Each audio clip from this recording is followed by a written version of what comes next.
ज्ञान आश्रम को सब्सक्राइब करें और सारी नोटिफिकेशन के लिए बेल आइकन दबाएं।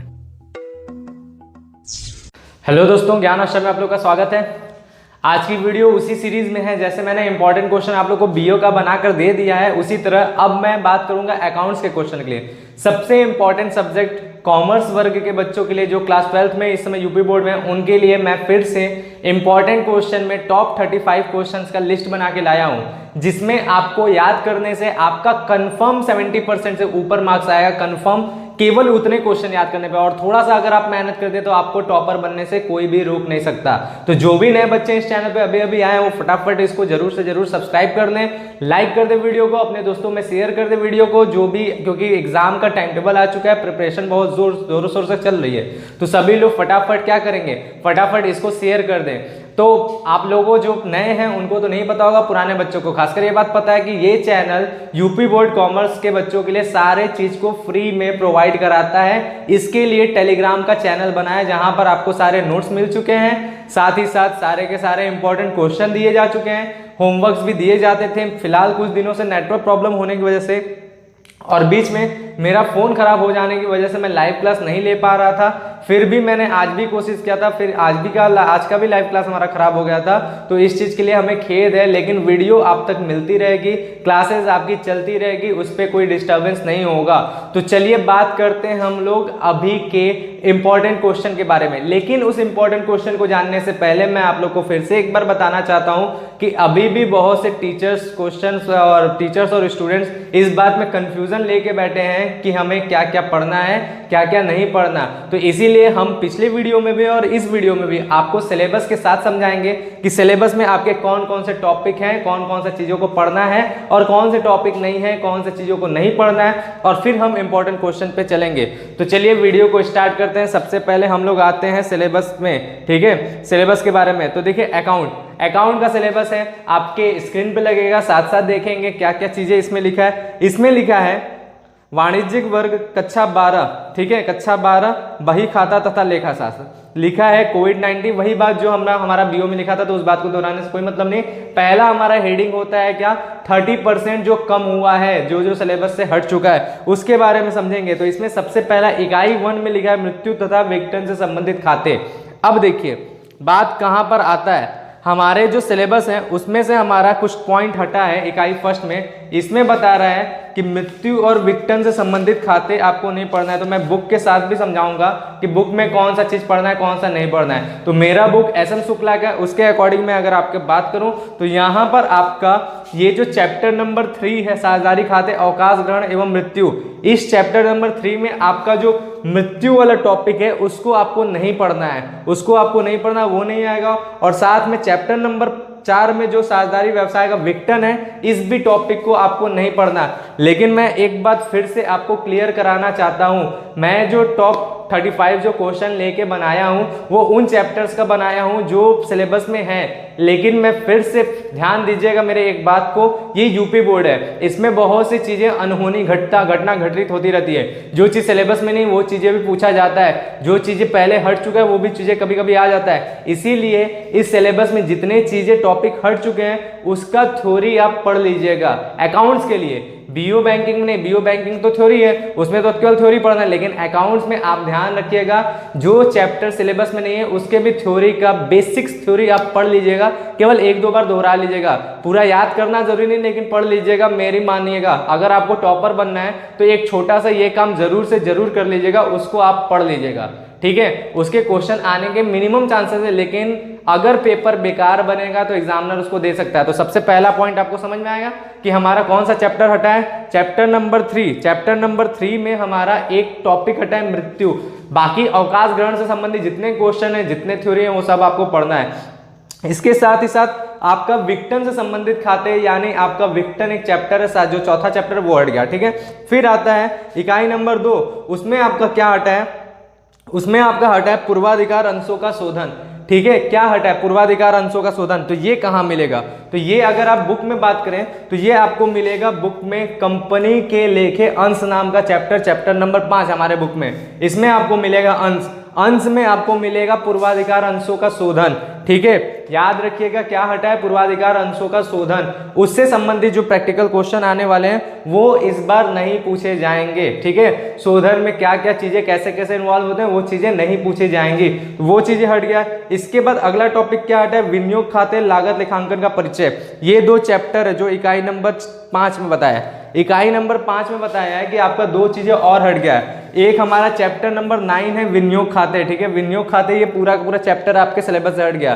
ठीक है, फिर भी इसका बेसिक थ्योरी आप पढ़ लीजिएगा। और इसके साथ साथ लागत लेखांकन का परिचय जो चैप्टर नंबर 12 है ये भी चैप्टर हट गया है। ये पूरा चैप्टर हट गया, इसको आपको नहीं पढ़ना है। लागत लेखांकन का परिचय का आपको थ्योरी भी मत पढ़िएगा क्योंकि 100% वो नहीं पूछा जाएगा। ठीक है, इसके बाद आपका क्या है, इसके बाद इकाई नंबर 6 में अनुपात विश्लेषण का सामान्य अध्ययन। ठीक है, अनुपात विश्लेषण का सामान्य अध्ययन में भी आपका हट चुका है, जो आपको मिलेगा चैप्टर नंबर 11।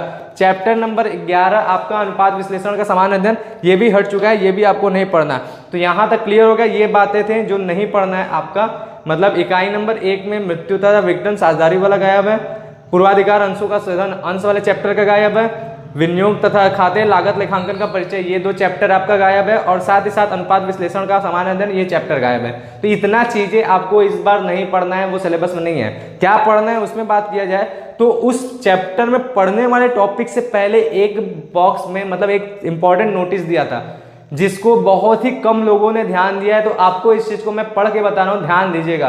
बहुत ही कम टीचर्स ने ध्यान दिया, बहुत ही कम बच्चों ने इस चीज को पढ़ा, क्योंकि सिलेबस आया टॉपिक पढ़ लिया बात खत्म हो जाता है। अक्सर लोग छोटी छोटी चीजों को मिस कर देते हैं और इसके वजह से गलत तरीके से तैयारी स्टार्ट होता है। इसमें देखिए बताएं, इसमें केवल एक प्रश्न पत्र 100 अंकों का 3 घंटे के समय का होगा।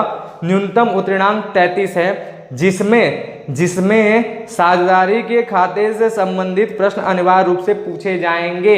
यहाँ पर एक जो चैप्टर हमारा साझेदारी का पूरा इकाई है पहला, उसमें आपका एक क्वेश्चन 100% उसका आएगा ही आएगा। एक क्वेश्चन मतलब उसका 100% क्वेश्चन आना ही आना है, अनिवार्य रूप से उसको कोई टाल नहीं सकता, वो 100% आएगा। इसके साथ साथ अगला बताए, तथा अंतिम खाते से संबंधित प्रश्न अनिवार्य रूप से नहीं पूछे जाएंगे। बात देखिए, इस साल के सिलेबस के अकॉर्डिंग अंतिम खाते जो चैप्टर हमारा बार बार नेटवर्क प्रॉब्लम होने की वजह से और प्रॉब्लम होने की वजह से बार बार मैं पढ़ा नहीं पा रहा हूं, उस चैप्टर के क्वेश्चन इस बार आने के मिनिमम चांसेस हैं। इसमें साफ साफ ऐसा बात बोला है, लेकिन मैं फिर से बोलूंगा यूपी बोर्ड है, अनहोनियों का बोर्ड है, यहाँ पर कुछ भी हो सकता है। आपको उसका क्वेश्चन बेसिक तैयार कर लेना है, लेकिन उसके आने के चांसेस मिनिमम हैं, क्योंकि इसमें सिलेबस में ही बोला है कि उसके प्रश्न अनिवार्य रूप से नहीं पूछे जाएंगे, उसका कोई भी प्रैक्टिकल क्वेश्चन नहीं आने वाला है। बात क्लियर है? ये टॉपिक किसी ने ध्यान नहीं दिया था, मैं इस चीज को आप लोग को फिर से ध्यान करा रहा हूं, सिलेबस को पूरा पढ़ के बता रहा हूं। इसके बाद इसमें बताया है इकाई 1 जो आने वाले हैं 70% में, उसमें आपका इकाई 1 में साझेदारी खाते, साझेदार का प्रवेश, अवकाश ग्रहण। देखिए बात तो 2 ही बोला है कि आपको साझेदार का प्रवेश यानी चैप्टर नंबर 2 और अवकाश ग्रहण यानी चैप्टर नंबर 3 का आधा, ये आपको पूछा जाएगा। लेकिन ऐसा नहीं है कि सामान्य अध्ययन एकदम नहीं आएगा। साझेदारी खाते का सामान्य अध्ययन जो आपका चैप्टर है सामान्य परिचय, उस चैप्टर का आपको बेसिक थ्योरी और थोड़े मोड़े अकाउंट्स के टर्म्स आपको जानना है, बहुत ज्यादा डिटेल में नहीं जानना। उसका प्रैक्टिकल क्वेश्चन कभी नहीं पूछा गया है, तो उसके क्वेश्चन पे प्रैक्टिस नहीं करना, उसके थ्योरी को बहुत अच्छे तरीके से कवर करना है, क्योंकि थ्योरी बहुत ज्यादा इंपॉर्टेंट है उसका। ठीक है, उसके बाद आपका क्या करना है, उसके बाद आपका है इकाई 2 अंश, आशय, प्रकार, अंशों के निर्गमन एवं पुनर्निर्गमन संबंधी, हरण एवं पुनर्निर्गमन संबंधी लेके, यानी बात है अंश चैप्टर का 5वां। इसमें केवल पूर्वाधिकार अंशों का शोधन हटा है, ध्यान रखिएगा, पूर्वाधिकार अंशों का शोधन हटा है, बाकी सारा चीज आएगा। अंश क्या है, अंशों के प्रकार, अंश पूंजी के प्रकार, कंपनी क्या है, कंपनी का विशेषता, जो जो टॉपिक इस क्वेश्चन से बन सकता है, मतलब इस चैप्टर से जो जो टॉपिक बन सकता है वो सारे टॉपिक के क्वेश्चन आएंगे। साथ ही साथ बोनस अंश के बारे में भी क्वेश्चन आ सकता है, अधिकार अंश वाले अधिकार अंश क्या होते हैं, राइट शेयर, उनके बारे में भी आ सकता है। तो ये सारे क्वेश्चन आपको आ सकते हैं, तो इसको अच्छे तरीके से तैयार करना है। थ्योरी उसका मोस्ट इंपॉर्टेंट है और प्रैक्टिकल क्वेश्चन तो इसका भी आएगा ही आएगा, इसको भी आप लिख लीजिए।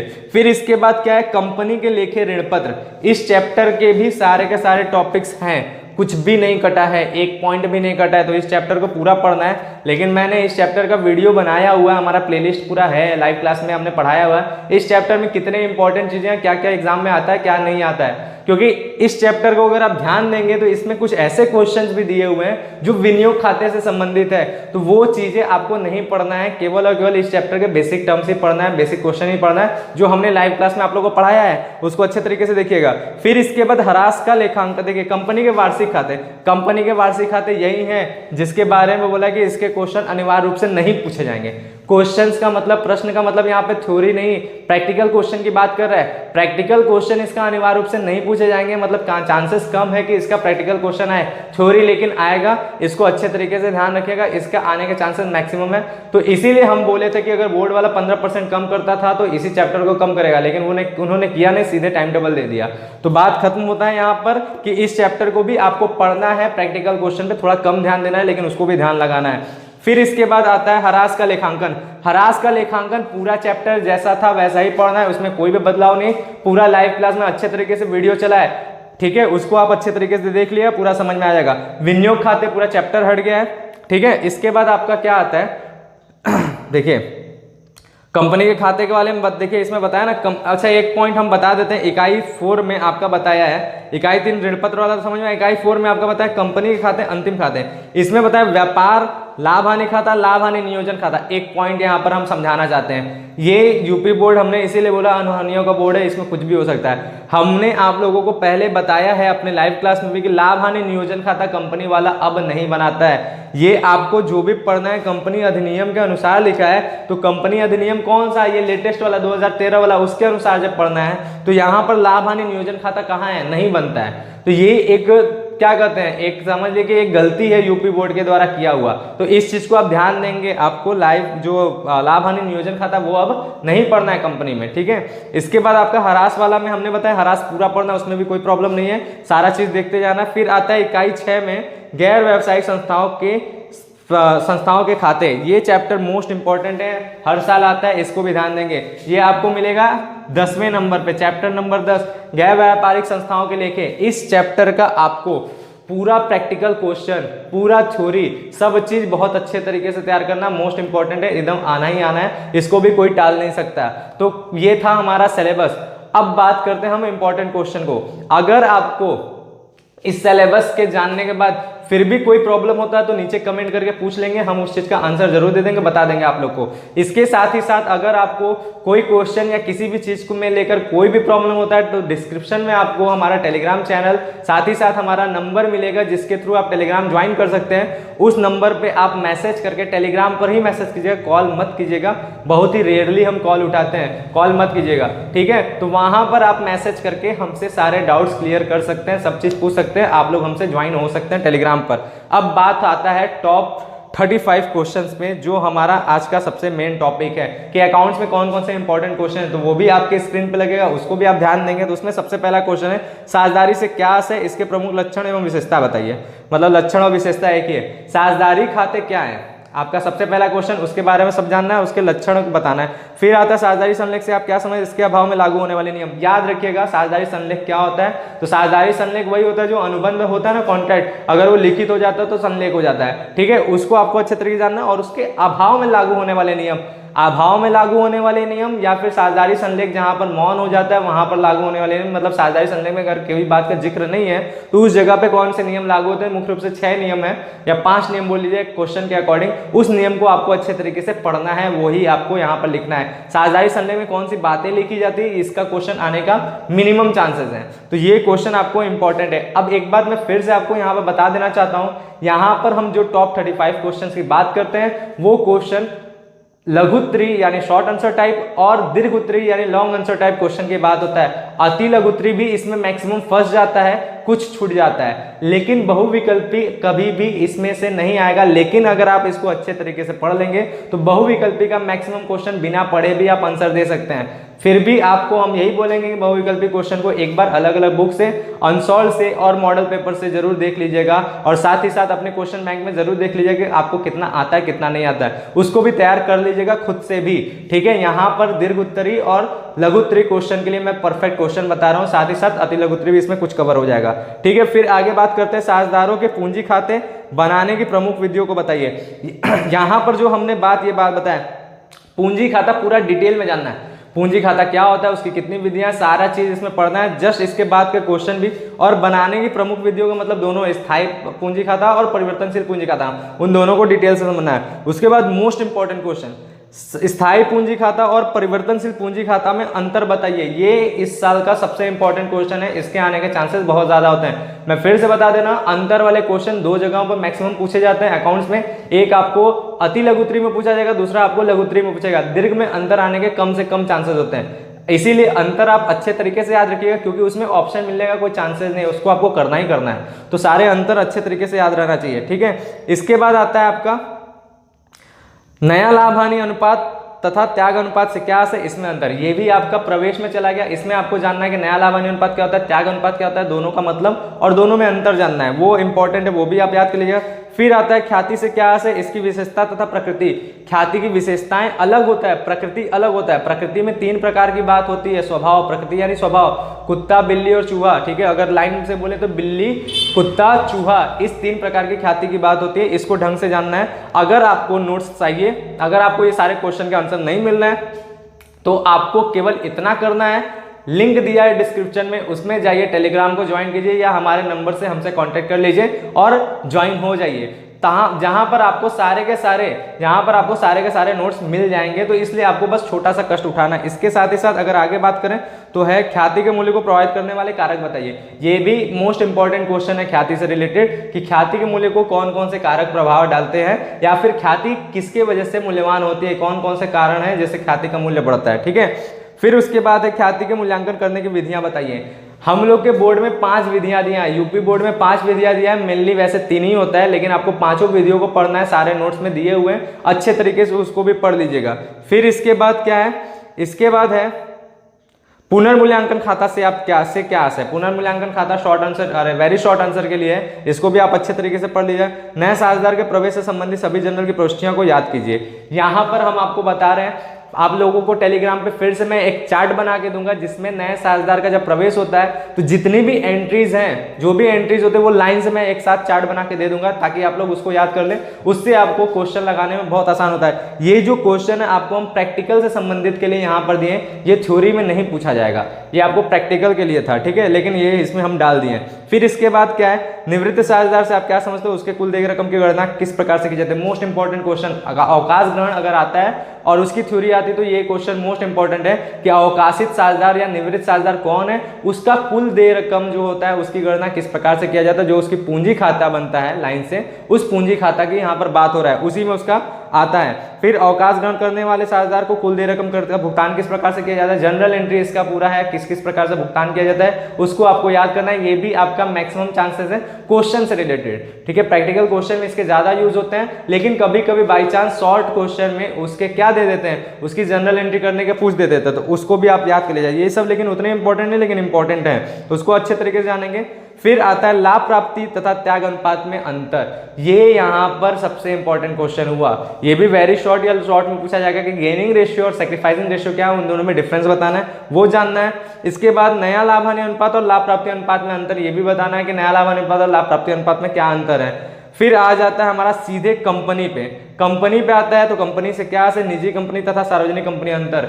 ये देखिए, कंपनी से क्या है वो तो आपको अकाउंट में मिल जाएगा, लेकिन निजी कंपनी और सार्वजनिक कंपनी में अंतर आने के चांसेस हैं अकाउंट में, लेकिन ये अंतर आपको इस बुक में नहीं मिलेगा। उसके लिए आपको कहाँ हेल्प लेना पड़ेगा, 11th के बुक से हेल्प लेना पड़ेगा, कक्षा 11 की किताबों से आपको देखना पड़ेगा उसमें अंतर। ठीक है, इसके बाद आपका आता है अंश पूंजी से क्या है, इसके प्रकार। अंश पूंजी क्या होते हैं, इसके जितने प्रकार हैं उनको डिटेल से समझेंगे। सारा चीज आपको हमारे नोट्स में मिल जाएगा, एकदम क्विक नोट्स है, छोटा सा नोट्स है, आराम से आप उसको याद करेंगे, सब चीज समझ में आ जाएगा। और बाकी उस टॉपिक को समझना तो हमारे वीडियोस चैनल पे अपलोडेड है, उसको आप देख सकते हैं। फिर इसके बाद आता है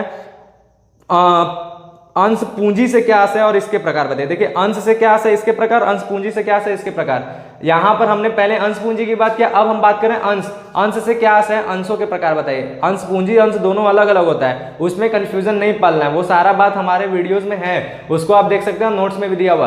अंश क्या है, ठीक है, उसके दो प्रकार, समता पूर्वाधिकार, पूर्वाधिकार के भी कई प्रकार हैं, 9 होते हैं, उन सब चीजों के बारे में सब चीज का डिटेल आपको मिलेगा नोट्स में और वीडियोस में, उसको आप देखिएगा, वो भी मोस्ट इंपॉर्टेंट है। इसके बाद सबसे इंपॉर्टेंट क्वेश्चन है समता अंश और पूर्वाधिकार अंश में अंतर, ठीक है, ये आपको अच्छे तरीके से याद होना चाहिए। देखिए अंतर पे मैं ज्यादा फोकस इसलिए दे रहा हूं कि आप किसी भी साल का पेपर उठा के देख लीजिए, आपको समझ में आ जाएगा कि हर साल के पेपर में अंतर आना अनिवार्य है, आता ही आता है, इसलिए अंतर अच्छे तरीके से याद होना ही चाहिए, ठीक है, ये आपको अच्छे तरीके से पता हो जाएगा। फिर स्कंद से क्या अंश तथा स्कंद में अंतर है, ये भी कई सालों में पूछा गया है, अंश क्या है, स्कंद क्या है, फिर दोनों में अंतर। पहले स्कंद उतना इंपॉर्टेंट नहीं हुआ करता था, लेकिन 2016 और 15 के बाद से देखा जाए तो स्कंद के भी क्वेश्चन आने लगे हैं, तो इसलिए अब आपको इसको भी ढंग से पढ़ना है। स्कंद क्या है, स्कंद के बारे में भी डिटेल हमारे वीडियोस में आपको मिल जाएंगे और नोट्स में भी है। फिर आता है अंशों से आवंटन से क्या है, ये वेरी शॉर्ट क्वेश्चन की बात हो गया, आवंटन किसे कहते हैं, ठीक है। उसके बाद न्यूनतम अभिधान से क्या है, इसकी राशि का प्रयोग, ये आ गया शॉर्ट क्वेश्चन के लिए, मोस्ट इंपॉर्टेंट क्वेश्चन,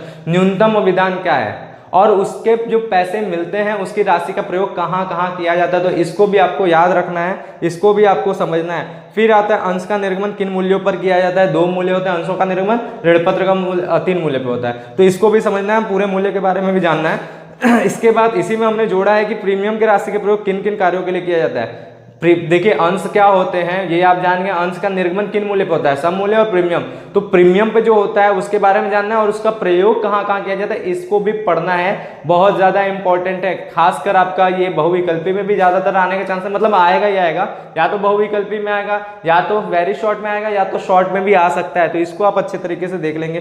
फिर आता है अंशों के हरण, पुनर्निर्गमन तथा अंशों के समर्पण से क्या सकता, 3 क्वेश्चन को हमने इन्वॉल्व किया यहाँ पर। अंशों के हरण क्या होते हैं, छोटा सा इसको डिटेल बना के लिखना है, शॉर्ट में वेरी शॉर्ट में इसका क्वेश्चन आता है। पुनर्निर्गमन ये भी वेरी शॉर्ट में आता है और समर्पण किसे कहते हैं ये भी वेरी शॉर्ट में आता है। इन तीनों पॉइंट को आपको समझना है और हो सकता है कि शॉर्ट में ये तीनों डिटेल करने के लिए आ जाए, इसलिए हमने इस तीनों को एक साथ करके दे दिए, तो इसलिए आपको इन तीनों पॉइंट को भी अच्छे तरीके से जानना है। अब बात करते हैं अधिकार वाले अंश या अधिलाभांश अंश और बोनस अंश, इसी को कहते हैं। ये 2 चीजों के बारे में हमने बोला, अधिकार वाले अंश यानी राइट शेयर, अधिलाभांश यानी बोनस, ठीक है, बोनस अंश, ये क्या होते हैं इनको भी अच्छे तरीके से आपको जानना, इसका आशय समझना है, ये भी वेरी शॉर्ट के लिए इंपॉर्टेंट है। ऋणपत्र से क्या है, ऋणपत्रों के प्रकार बताइए। ऋणपत्र वाला चैप्टर में सबसे इंपॉर्टेंट क्वेश्चन ये है कि ऋणपत्र क्या है, ऋणपत्र के प्रकार बताइए, और उससे भी इंपॉर्टेंट आ जाता है कि ऋणपत्र और अंश में अंतर बताइए। हमने बताया अंतर हमेशा इंपॉर्टेंट है, तो सबसे इंपॉर्टेंट बात किया जाए तो इस चैप्टर में आपका कौन सा है,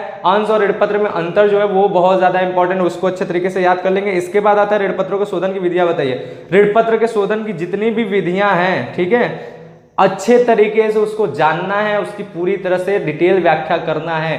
5 विधियां हैं, 5 का डिटेल अच्छे तरीके से जानना, अच्छे तरीके से उसको पढ़ना है, और सारा इसके बारे में जो है डिटेल वो हमारे वीडियोस में है। जरूर से जरूर प्लेलिस्ट में जाइए लाइव क्लास के और वीडियोस देखिए, आपका पूरा रिवाइज हो जाएगा, सब अच्छे तरीके से तैयार हो जाएगा, कोई भी डाउट्स नहीं रहेगा मन में। फिर आता है अग्रिम तथा अवशिष्ट याचना से क्या आशय है, ये आपका अंश वाले चैप्टर में भी था, ठीक है, और ऋणपत्र वाले भी चैप्टर में था। हमने ऋणपत्र के वाले चैप्टर में आपको बताया कि अवशिष्ट यानी कॉल इन एरियर्स और अग्रिम याचना यानी कॉल्स इन एडवांस, इन दोनों का क्या मतलब, इन दोनों में अंतर, इसको भी आपको अच्छे तरीके से जानना है। इसके बाद ऋणपत्र के सहायक प्रतिभूति के रूप में क्या होता है, ऋणपत्र एक सहायक प्रतिभूति के रूप में भी इशू होता है, उसको भी आपको डिटेल करना है कि वो क्या होता है, ऋणपत्र एक सहायक प्रतिभूति के रूप में, उसको भी आपको जानना है। फिर आता है हरास चैप्टर, हरास से क्या से हरास लगाने का औचित्य, हरास किसे कहते हैं ये जानना है, और हरास किन कारणों से लगाया जाता है, उसका क्या उद्देश्य है, क्या औचित्य है, ये आपको बताना है, ठीक है, हरास क्यों लगाया जाता है। इस तरह से 3 तरह से यही क्वेश्चन है, तीनों में एक ही पॉइंट को डिटेल करना है, इसको आपको अच्छे तरीके से जानना है। फिर हरास का एक सबसे इंपॉर्टेंट क्वेश्चन, हरास अप्रचलन तथा उच्चावचन में अंतर, ये लॉन्ग में आने के भी चांसेस हैं, लॉन्ग में यानी आपका थ्योरी जब लॉन्ग में आएगा और हरास का क्वेश्चन होगा तो ये आने के चांसेस हैं। तीनों में अंतर, हरास अप्रचलन तथा उच्चावचन में अंतर, इसको बहुत अच्छे तरीके से याद करिएगा, इस साल आने का बहुत ज्यादा चांसेस हैं। फिर आता है हरास की सभी विधियों की व्याख्या कीजिए। सभी विधियों में हमने बताया 5 विधि इंपॉर्टेंट, उस 5 विधि को समझना है, उसका डिटेल आपको कर देना है, पूरा व्याख्या करके बता देना है, ठीक है, इसमें ये आ सकता है 5 विधि के बारे में। फिर आता है गैर व्यापारिक संस्थाओं से आप क्या समझते हैं, हमने देखिए कंपनी को बीच में कंपनी वार्षिक खाते स्किप किया। कंपनी वार्षिक खाते में आपको ज़्यादा नहीं पढ़ना है, कंपनी के वार्षिक खाते क्या होते हैं, उसका कहाँ कहाँ प्रोफार्मा दिया और पूरा डिटेल आपको फॉर्मेट पूरा याद कर लेना, बस इतना ही जानना है और हर टॉपिक का मतलब जानना है, इतना ही उसमें इंपॉर्टेंट है, इसलिए उसके इंपॉर्टेंट को हमने इसमें नहीं डाला है। हम यहीं पर आपको समझा देते हैं कंपनी के वार्षिक खाते में आपको उसका पूरा फॉर्मेट याद करना है, पूरा फॉर्मेट में जो जो पॉइंट है जैसे share capital, reserve and surplus, उनका सारा नोट्स टू अकाउंट और उसके अंदर के एक एक पॉइंट का डिटेल मतलब जानना है कि क्या होता है, उसका आशय, वो अगर जान लिए तो वही क्वेश्चन इसमें उसमें आता है और ज्यादातर उसका क्वेश्चन वेरी शॉर्ट में आता है, यानी अति लघुत्तरी में आता है। ठीक है, फिर आता है हमारा गैर व्यापारिक संस्था से आप क्या समझते हैं, गैर व्यापारिक संस्था क्या होता है, पेशेवर व्यक्ति क्या होता है, वो आपको डिटेल बताना है। आगम शोधन खाता से आप क्या समझते हैं, इसकी विशेषता बताइए, आगम शोधन और रोकड़ खाते में अंतर है, ये आपका बात है। गया रिसिप्ट एंड पेमेंट अकाउंट क्या है, उसकी विशेषता बताना है, हमने बताया उसके अंदर, और साथ ही साथ उसमें दोनों में अंतर किसमें किसमें जो सिमिलर है दोनों, कौन कौन से, आगम शोधन और रोकड़ खाता, उन दोनों में आपको अंतर बताना है। ठीक है, मैक्सिमम चांसेस है कि अंतर ना आए, लेकिन इसमें अंतर उसका थोड़ा कम इंपॉर्टेंट है, इसलिए कम चांसेस है कि इसका अंतर है, लेकिन विशेषताएं और आशय ये एकदम अच्छे तरीके से आपको याद होना चाहिए, लेकिन अंतर को ऐसा नहीं कि इग्नोर कर दे, उसको भी याद कर लीजिएगा। ठीक है, इसके बाद आता है आय व्यय खाता से आप क्या समझते हैं, आय व्यय खाता तथा लाभ हानि खाता में अंतर, ये इंपॉर्टेंट है। आय व्यय खाता क्या होता है और उसमें क्या होता है, आय व्यय खाता और लाभ हानि खाता में अंतर, उन दोनों क्योंकि वो दोनों सिमिलर है तो उन दोनों में आपको अंतर अच्छे तरीके से याद करना है, एकदम चांसेस है कि आएगा, इसको अच्छे तरीके से पढ़िएगा। और लास्ट हम बात करें तो पूंजी कोष से क्या आशय है, पूंजी कोष से क्या आशय है, अकाउंट्स का ये लास्ट क्वेश्चन है और ये क्वेश्चन नंबर आपका हो जाता है 36 हो जाता है। तो हमने टॉप 35 बोला है, लेकिन एक क्वेश्चन ज्यादा है इसमें और कहने का तो थोड़ा मोड़ा और ज्यादा है, क्योंकि अगर आप कंपनी के वार्षिक खाता पढ़ेंगे तो उसमें भी कुछ चीजें आपको थोड़ा एक्स्ट्रा पढ़ना पड़ेगा, लेकिन फिर भी देखा जाए तो ये 36 क्वेश्चन, मान लीजिए 40 क्वेश्चन भी, तो 40 क्वेश्चन अगर आप अच्छे तरीके से तैयार करते हैं तो आपको खुद ये फील होगा, ये सारे क्वेश्चन का अगर आप आंसर देना जान गए तो आपको खुद ये फील होगा कि हमारा पूरा बुक तैयार हो गया। ये पूरे बुक का एक निचोड़ है, सारांश है, इसको अच्छे तरीके से आप जरूर से जरूर तैयार कर लीजिएगा। तो यही हम कहेंगे कि इस क्वेश्चन को अगर आप पढ़ लिए तो 100% हम बता रहे हैं कि आपका मार्क्स कभी भी 80% से कम नहीं आएगा। अगर केवल इसको पढ़ते हैं तो 70% आता है, उससे ज्यादा आने के चांसेस है। अगर आप उसके साथ कुछ एक्स्ट्रा भी पढ़ते हैं तो 80% से कम कभी भी नहीं आएगा, 80 नंबर से कम आपका अकाउंट में आ ही नहीं सकता। प्रैक्टिकल क्वेश्चन भी आना चाहिए लगाने। अगर आप हमारे चैनल पर नए आए तो चैनल को जरूर सब्सक्राइब कीजिए, इस वीडियो को ज्यादा से ज्यादा दोस्तों तक फैलाइए, जो भी बच्चे प्रिपेयर करना चाहते हैं, जो भी बच्चे शॉर्टकट अपनाना चाहते हैं, अभी तक जिन्होंने पढ़ाई नहीं स्टार्ट किया वो भी चैनल पे आए, 4-5 घंटे अपना टाइम दें, इस चैनल पे देखेंगे उनका पूरा अकाउंट्स और बीओ बैंकिंग भी तैयार हो जाएगा। तो बस आज के लिए इतना ही।